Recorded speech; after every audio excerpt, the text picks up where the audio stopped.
Hello everybody and welcome to the War Room. This one is for this weekend's UFC main event, Marlon Vera taking on Rob Font. Now this really should be a great fight. There are so many similarities with these two guys, the way that they approach the fight. They're both very game. They're both great strikers.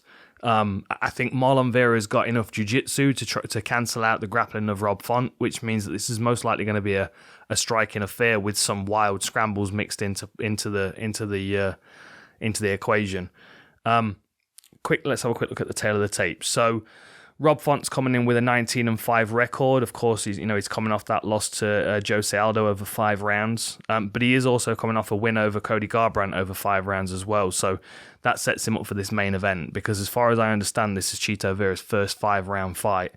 And that is going to be a key in this one because of the pace they both fight at. We know that Rob Font can maintain that pace to win a decision like he did against Garbrandt.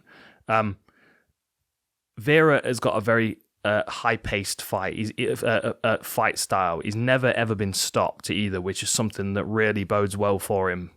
However, this is a 5-round fight. He's never been stopped, but he's also never fought over 5 rounds. So the question is, can his style expand over 5 rounds, over 25 minutes instead of 15? And is there any vulnerability in those later rounds where we know Rob Font, although he can be outpointed to a decision, he has got the staying power for 25 minutes. Very similar height and reach. They're exactly the same, both 5'8". Rob Font has a 1-inch reach advantage.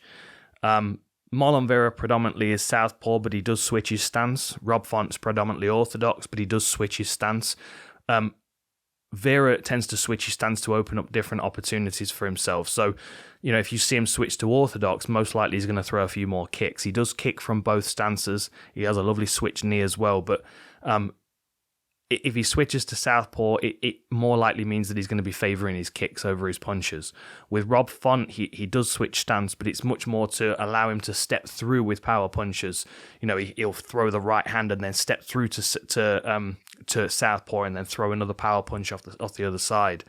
And one of the things we have to talk about with Rob Font, of course, is his jab. The accuracy of his jab, there's no tell on it. It literally comes from where it is right out to the target. There's no drawback. There's no wind up. You don't see him try and put any power into it. And this is similar with all of these, with all of the guys from his team. Calvin Kattar's the same. They understand boxing from a boxing perspective. They do a lot of boxing, and you can see that they spend a lot of time throwing hands and a lot of time sparring with guys that are also very good at boxing because they have to refine their skills to make them more effective. And Rob Font, he's a great boxer. He's got great head movement. You'll see his head movement against Thomas Almeida. There are also a few submission options for Rob Font as well, but like I said, I feel like their grappling skills are going to cancel one another out a bit. Marlon Vera is much more about rear naked chokes than anything else. He's got 8 submission wins on his record, and we're looking at rear naked chokes predominantly. You can go earlier into his career. I mean, he's got the armbar over Brian Kelleher. He's got a triangle choke as well in one of his early UFC fights. But, really, in his more recent fights, his last couple of submissions have been back takes. Guido Canetti and Noelan Hernandez. Nice back control, nice rear naked choke finishing. But again, it's a secondary part to his game, really. He wants to be standing trading punches. And against Frankie Edgar, we saw Frankie land a few takedowns, but the persistence and the determination of Marlon Vera to land his shots, it eventually got through. And that same front kick that we saw from Vera, we've also seen it from Rob Font as well. The switch knee that we saw from Vera, we've seen from Rob Font as well. Very, very interesting, the similarities in their game and how they're going to approach this. What I expect is for Rob Font to want to try and box a lot more. So Marlon Vera's got a slightly lower output. When it comes to strikes landed per minute, Rob Font is about a strike and a half per minute. Greater than Marlon Vera. He's also got better striking defense as well, which is going to put him in good stead. But then his striking accuracy does drop off a little bit. So This to me is where I feel like stats don't really do his style justice, because yes, he has a slightly higher striking output than Marlon Vera, but a slightly lower striking accuracy. But then that tells me that a lot of the shots that are not being counted as landing are probably not intended to land. Like I said, with Rob Font and with all the New England guys, their boxing style, they understand how to throw a shot to open up a channel for the next one, or how to throw one to transition into the next one. Like, Rob Font may know full well that if he throws that right hand, that Chito Vera is going to back up and move away. But that stepping through to allow him to throw the next shot is sometimes where the striking accuracy drops off, but the striking effectiveness is maintained. Something I did want to just touch on while we're on that subject, because they've got a very similar average fight time. So Marlon Vera has got 7 minutes longer total fight time. So Rob Font is almost exactly 2.5 hours fight time. Chito Vera is 2 hours and 37 minutes. So there's like a 7-minute advantage for Chito Vera. But then if you look at the total strikes landed, Vera's at 627 total for the UFC career, and Rob Font's at 847. So even though he's got 7 minutes less fight time, he's landed a greater number of strikes. Which I think is going to be interesting, because Chito Vera does stand in the pocket. He does quite happily take a few shots, and over 5 rounds, I wonder whether there's a deterioration in Chito Vera, or whether he actually is going to get better into the 4th and 5th round. Because what I will say with Vera is, he starts off at a fast pace, and then he maintains that fast pace all the way through. It's a constant pressure style, and that's really what got to Frankie Edgar in the end. Like, Edgar was having some success. He was landing shots, although he wasn't particularly hurting Vera, but he was also, able to score takedowns. Again, Vera was busy off his back, though. Straight onto elbows and strikes off his back, constantly attacking. He's a real handful, as is Rob Font. I just feel like Rob Font maybe is a little bit more stationary in his stance, and I feel like that heaviness on the lead leg is going to make him more hittable for Chito Vera. But a really, really interesting matchup that could go either way. And over 3 rounds, I would be less interested about it, because I feel like I know both of these fighters better. Like, Rob Font's coming off 2 5-round fights, a win and a loss. Garbrandt and Aldo. He's gone 10 rounds with 2 former champions, and two of the best guys in the division. Chito Vera has been, his losses is where he's been outpointed. He's been slightly outworked. I mean, his loss to Aldo was over 3 rounds. I feel like if that was maybe 2 rounds longer, that Vera might have come on stronger and taken that victory. Same thing with Song Yadong. That was a fight of the night.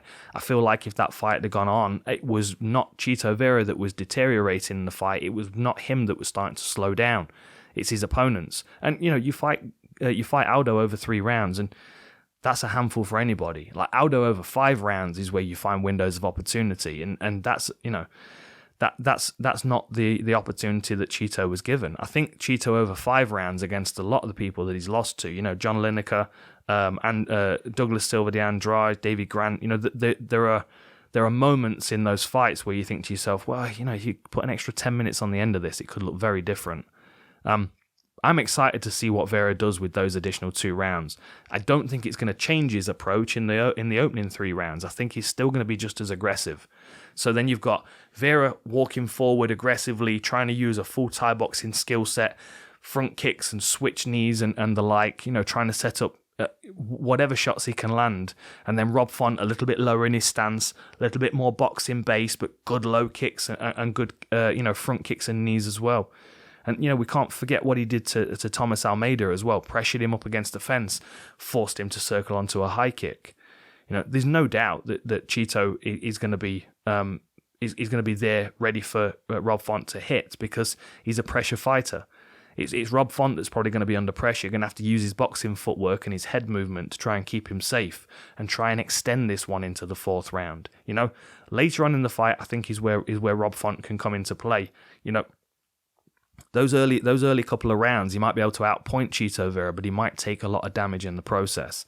There might be unnecessary risks there. And Vera always fights like he's angry. Like he was swearing at Frankie Edgar and stuff, and Frankie's one of the nicest guys in the sport.